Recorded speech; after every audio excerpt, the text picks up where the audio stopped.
Bismillahirrahmanirrahim. Assalamu alaykum. Hürmetli televizyon görüşler. Bu haftalik İstiklal Haberleri programımızı görüşenlerine kızgın karşılayalımız. Ben Abdullah Yalqun. Hürmetli televizyon görüşler aldığımızda ıhtına sunmakçı olan haberlerimizden asası mezmun tunuşturmaz. Ihtınada Kırgızistan'da yo'qolgan Uyghur ticaretçinin Xitoy türmesinden haberi geldi mavzulu haberimiz buldu. Ma'lum ki 2016 yılı 24 iyun Kırgızistan'ın O'sh viloyatida tuyuqsiz yo'qolib ketgan edi bu kishi. Shundaqla Xitoy Tashqi ishlar ministerligi Amerika urush paraxodlarining Xitoyning Janubiy dengiziga kirganligiga qarata inkas bildirdi mavzulu xabarimiz bo'ldi va Istanbulning Zeytinburnu va Safaköy rayonlarida o'qiyotgan Uyg'ur yaslilarida o'qiyotgan umaq Uyg'ur farzandlarimizning xabari bu va buningdan boshqa xabarlarimiz diqqatingizda bo'ldi. Diqqatinglar ekranimizda bo'lsin.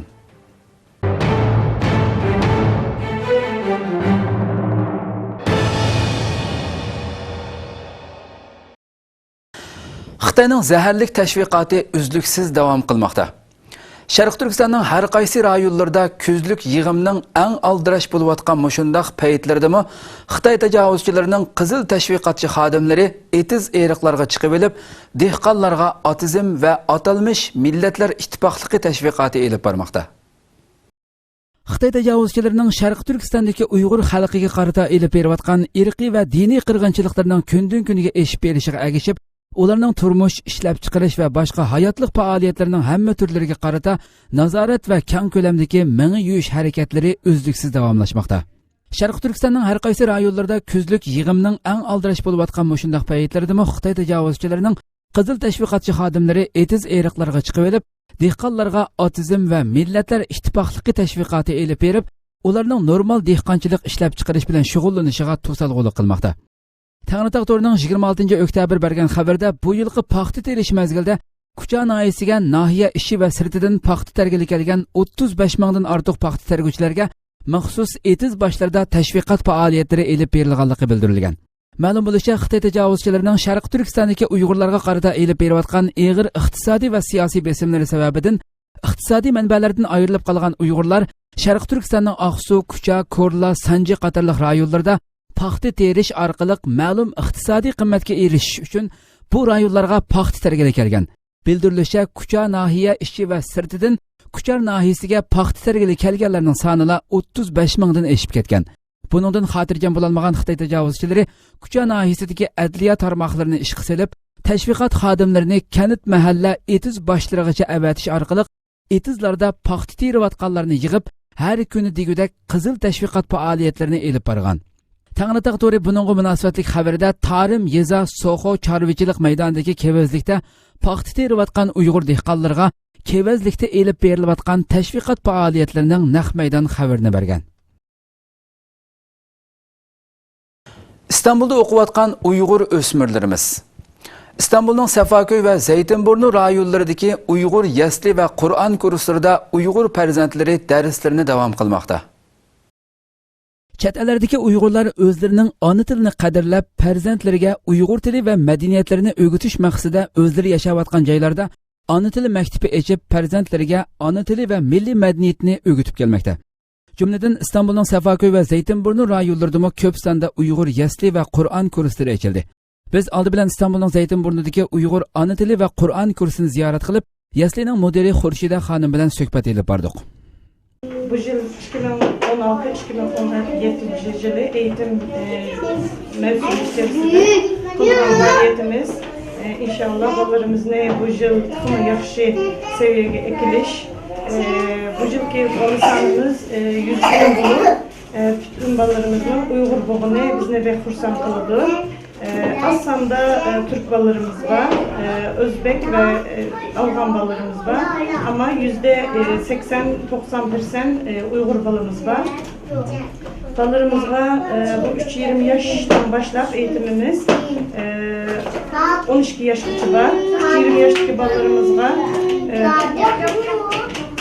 Tepki köndürüş ve yazılı derslerini yaptığımızda bu 20 yaşında bu şekilde kaydı dersi Kur'an sınıfı ve hafızlık sınıfı olup alt sınıfımız var.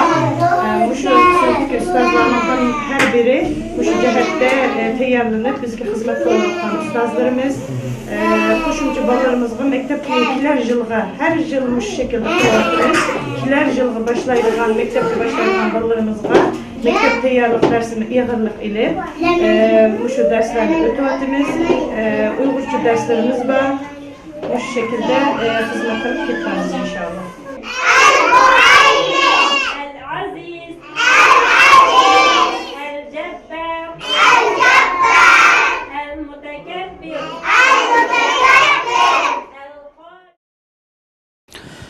Mücahit Qashqarliga xalqarалық san'at festivalida mukofot berildi. Anqarada 3-cü növbətlik xalqarалық Anqara san'at festivali fəaliyyəti uyushtirildi. Fəaliyyətdə Şərq Türkistanlıq ösmür Mücahit Qashqarliga Türk dünyasının ən yaxşı şeir oquş mukofoti berildi. Anqara san'at munbiri tarafidan 26 oktyabr shanba kuni xalqarалық 3-cü növbətlik Anqara san'at festivali fəaliyyəti uyushtirildi. Bu festivalga Türkiye, Siprus, Azerbaycan ve Şərq Türkistan qatarlıq dövlət və rayonlardan köp sanda kishi qatnaşdı. Bu festivalda bir qancha kishiga san'at mukofoti berilgan bo'lib, Şərq Türkistanlıq ösmür Mücahit Qashqarliga Türk dunyosining eng yaxshi she'r o'qish mukofoti va Mirkamil Qashqarli oilasiga farzand yetishtirishda ulgulik oila mukofoti berilgan. Mukofotni Mirkamil Qashqarli va Mücahit Qashqarliga Anqara san'at munbirining raisi Sultan Öztaş taqdim qilgan. Festivalda asosliqi Azerbaycan Türkiye do'stligi alohida gavdalantirilgan. Bu festivalda yana Türkiye Azerbaycan do'stlik munosabatini kuchaytirishga to'hfa qo'shgan Doktor Nuriddin Aqchaqala apandiga Azerbaycan sharaf mukofoti va sharaflik xizmat mukofoti berilgan. Qirg'izistonda yo'qolgan Uyg'ur korxonachining Xitoy qamoqxonasidan xabari keldi. 2016 yil 24 iyun kuni Qirg'izistonning O'sh viloyatida tuyuqsiz yo'qolib ketgan bir Uyg'ur korxonachining yaqinda Xitoy qamoqxonasidan xabari elinganligi to'g'risida xabarlar e'lon qilindi. Ozodlik radiosining 26 oktyabrdagi xabarda bildirilishicha, 2016 yil 24 iyun kuni Qirg'izistonning O'sh viloyatida tuyuqsiz yo'qolib ketgan bir Uyg'ur korxonachining yaqinda Xitoy qamoqxonasidan xabari elinganligi to'g'risidagi xabarni bergan bo'lib, bu Uyg'ur korxonachining Qirg'iziston soqchilari tomonidan izdiraki qilinayotganligi oilasiga uqtirilgan edi.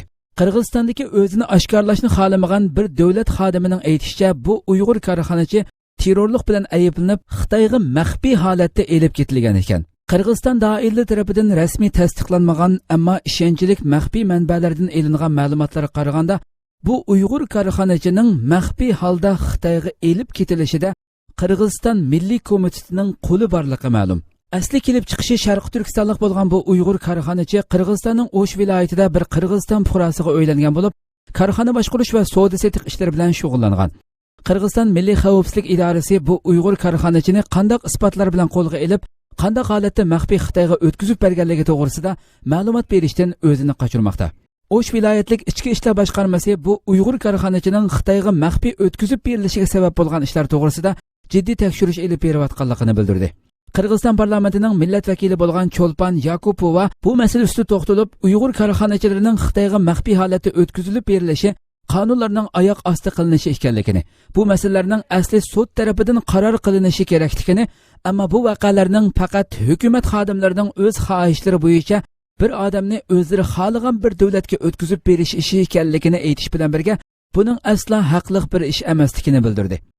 Bundan burun Qirg'izistonning odamlarni maxfiy boshqa davlatlarga o'tkazib berish ishlari oshkora bo'lgan edi. Masalan, 2005-yili O'zbekistonlik siyosatchi Xolid Isroilov O'shda, 2013-yili 18 fevralda O'zbekistonlik Shuhrat Muhsin Bishkekda tutilgan bo'lib, bir necha oylik izlanishlar davomida Andijon qamoqxonasidan xabari kelgan edi. Bishkeklik mashhur huquq faoliyatchisi Aziza Abdurusulova Qirg'izistonda yuz berayotgan bu qilmishlarning qonun ijro qilish xodimlari pulga setilganligi sababidan yuz berayotganligini, bo'lmasa ishlar qonuniy tartib bo'yicha bo'lgan bo'lsa, u davlatlar ularni uncha oson elib ketilmaydiganligini aytish bilan birga yana Qirg'iziston hukumatı qanchilgan odamlarni terrorchi deb aytib o'ldirishdi. Ularning terrorchi ekanligiga qanchalik dalil isbotlari bor. Buningga ular javob berishmaydi. Milliy xavfsizlik xizmati bugungi kunda iblis alvastiga aylanib qolgan bir tashkilotdir deganlarni qo'shimcha qildi. Qirg'izistonda bundan burun Xitoy bilan bo'lgan munosabatlarning buzilmasligi uchun ularga o'zgacha munosabatlarda bo'lishdek ahvollar yuz bergan bo'lib, 2011-yili 4-fevral Tursun Islomning Xitoy dunyoga tahdid salmoqda nomli kitobi, 2014-yili 9-iyunda Qaraxon Nur va Nur Muhammad Kenjining Men Uyg'urman nomli kitobi Qirg'iziston tavalligida tarqatilishi cheklangan edi. Xitoy Amerikaga qarata inkas qaytardi. Xitoy Tashqi ishlar ministrligi Amerika urush paraxodlarining Xitoy Janubiy dengiziga kirganligiga qarata inkas bildirdi. Xitoy Tashqi ishlar ministrligining bayonotchisi Lukan Amerika Santiago 3-piloti boshqarilgan bomba o'rinlashtirilgan qo'g'iluvchi paraxodining Xitoyning Janubiy dengiziga kirganligiga qarata bayonot e'lon qildi. U so'zlarida Amerika Xitoyning Janubiy dengizdagi muqimlik va tinchligiga qarata buzg'unchilik elib kelganligini, bu buzg'unchilik Xitoyning egilik huquqiy va zamin bexatarligiga og'ir tahdid bo'lib hisoblanganligini, shunga buningga qarata Beijing doiralarining jiddiy oldini olish tadbirlari qo'llanganligini bildirdi. Mo'l dengiz boyliqlariga ega bo'lgan Janubiy dengizdagi Filippin, Vyetnam, Bruney, Malayziya qatorliq davlatlarning Xitoy bilan bo'lgan egilik huquq masalasidagi talash tortishlari Xitoyning o'ktamlik qilishlari natijasida uzundan beri davomlashib kelayotgan bo'lib, bu munosabat bilan Amerikaning boshqarilgan bomba o'rinlashtirilgan qo'g'iluvchi paraxodi 10-21 kuni Xitoyning Janubiy dengiz tavallikida kuzatish elib borgan edi. Mushundaq talash tortishlarda bo'layotgan bu rayonlar orasida suv yo'li orqali elib berilayotgan savdo tijoratlarining har yili yaratayotgan iqtisodiy qimmati taxminan 5 trillion dollar atrofida ekanligi ma'lum bo'lmoqda. Xitoyda og'ir portlash yuz berdi. 10-24 kuni Xitoyning Shanxi o'lkasidagi bir doktorxona atrofida portlash yuz bergan bo'lib, portlash natijasida o'lish yaralanish ahvoli og'ir bo'lgan bo'lsa-mu, Xitoyning haqiqiy sonini yoshirganligi ilgari surilmoqda. Xitoy Xinhua agentligi to'g'ridan bergan xabarda 10-24 kuni shu yer vaqti tushdan keyin soat 2 larda Xitoyning Shanxi o'lkasidagi bir doktorxona atrofida portlash yuz bergan bo'lib, portlash natijasida 10 dan ortiq kishi o'lib, 170 dan ortiq kishining yaralanganligi bildirilgan. Vaqada portlash yuz bergan naq maydonning atrofidagi doktorxona, o'ltiraq uylar va mashina avtomobillar og'ir darajada buzg'unchilikka uchragan bo'lib, shaharda qisqa muddat tok to'xtagan. Yerlik gazetlarning bu vaqtda bergan ma'lumotida bu atrofdagi ma'lum iskilatga qonunsiz yo'tkab kelingan portlatqich moddalarning bu voqeani keltirib chiqarganligi ilgari surilmoqda. Vaqadan keyin portlash yuz bergan rayonga 70 dan ortiq o't o'chirish xodimi avatilish bilan birga portlashning yuz berish sababi yana ishkillab tekshirilmoqda ekan. Turk va Uyg'ur shirkatlari hamkorlik o'rnatdi.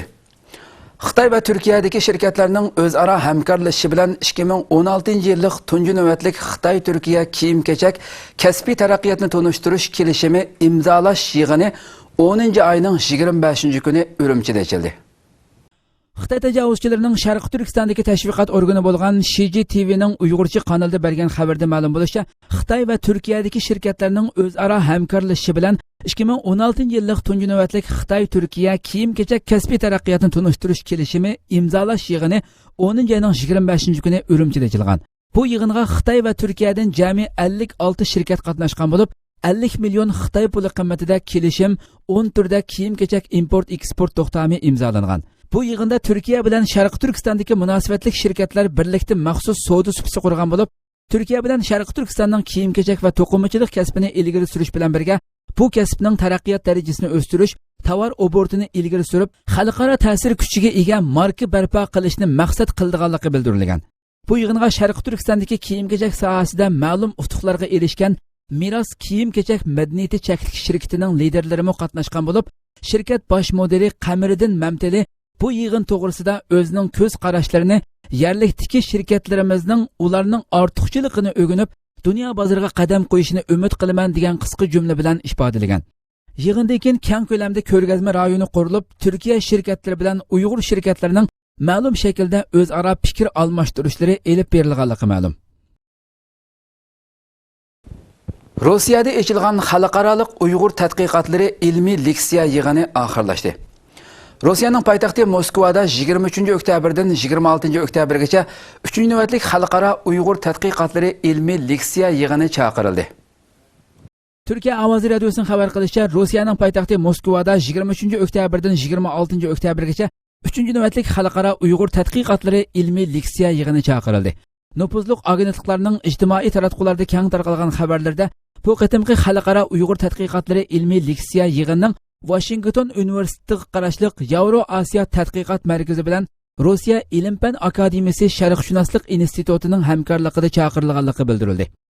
3-navbatlik xalqaro Uyg'ur tadqiqotlari ilmiy leksiya yig'iniga Amerika, Hindiston, Germaniya, Shvetsiya, Turkiya, Angliya, Avstraliya, Tayvan, Qozog'iston, Qirg'iziston va Rossiyadan bo'lib 53 nafar atoqli Uyg'urshunos olim va akademiklar qatnashdi.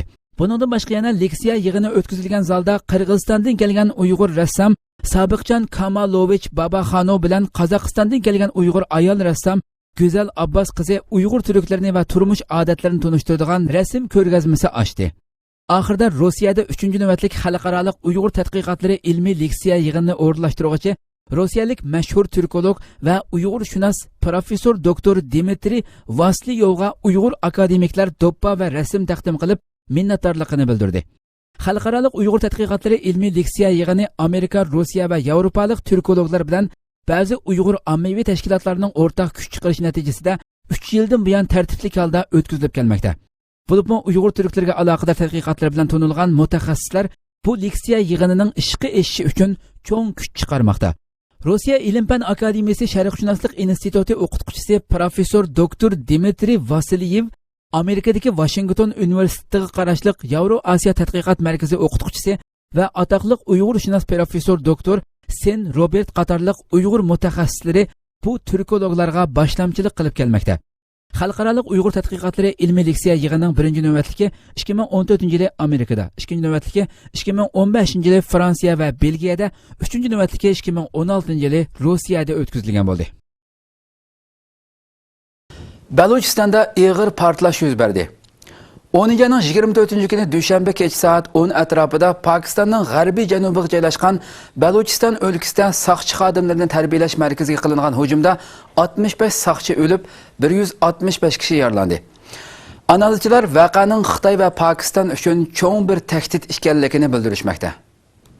BBC xabar agentligining xabarida ma'lum bo'lishicha, 10-yanın 24-kuni dushanba kech soat 10 atrofida Pakistanning g'arbiy janubiga joylashgan Balochiston o'lkasining Ko'ta degan yeridagi soqchi xodimlarini tarbiyalash markaziga qilingan hujumda 65 soqchi o'lib, 165 kishi o'xshash bo'lmagan darajada yaralangan. Hujum salohiyati noma'lum 5 nafar qurolli kishi tomonidan elib berilganligi bildirilmoqda. Pokiston gazetlarining soqchi o'rinlaridan egallagan uchurlarga qaraganda, hujum qilguvchi 2 nafar qurolliqning etishish jarayonida o'ldirilganligi, 3 nafarining bo'lsa o'zini qo'shib portlatish orqali 3 qatimliq cho'ng portlatishni maydonga keltirganligi xabar qilingan. Bu hujumning yuz berishi Pokiston bilan Xitoyning iqtisodiy, harbiy va boshqa jihatlardagi hamkorliklari tez suratda rivojlanayotgan Pokiston-Xitoy iqtisodiy koridori qurilishining bexatarlik tadbirlari qatma-qat kuchaytirilgan bir davrga to'g'ri kelgan bo'lib, analizchilar bu hujumning Xitoy va Pokiston uchun cho'ng bir tahdid ekanligini bildirishmoqda.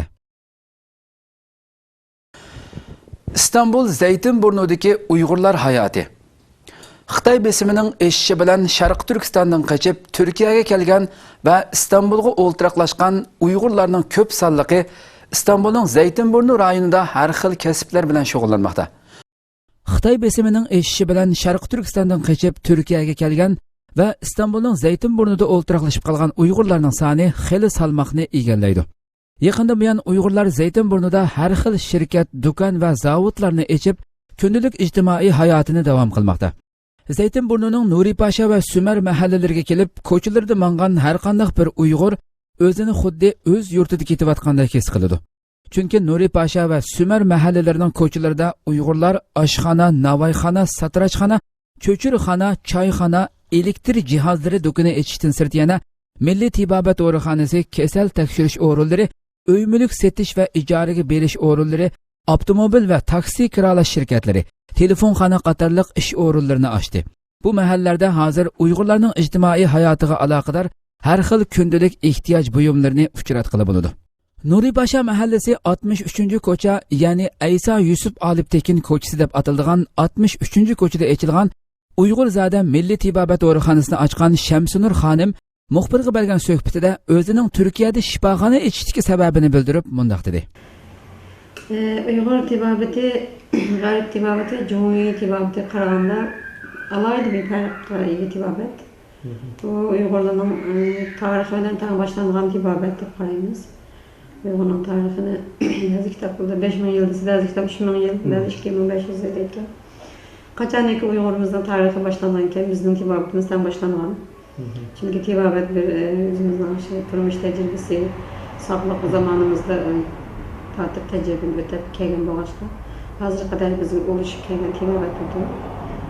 Bizning birden bir tibabatimiz hem de bu. Bizni hiç kim alamayotgan, garip tibabati mening diyemayotgan, başka bir millet mening diyemayotgan bir tibabat hem bu.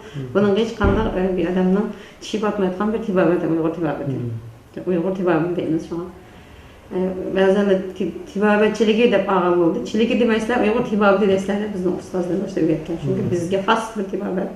Chilik degan böyle bir ishchilik, mana bu xil kasb emaslik ama biz bunu neçe yıldan tartib bizning emgakka berilib kelgan bo'lganki sap Uyg'ur tibabati, bıçakçı alimlarimiz onu bunu olib kelsa, ma tibabatni zaten kimga bermayotgan, o'zimizning tibabat deb bizga qayta topilgan.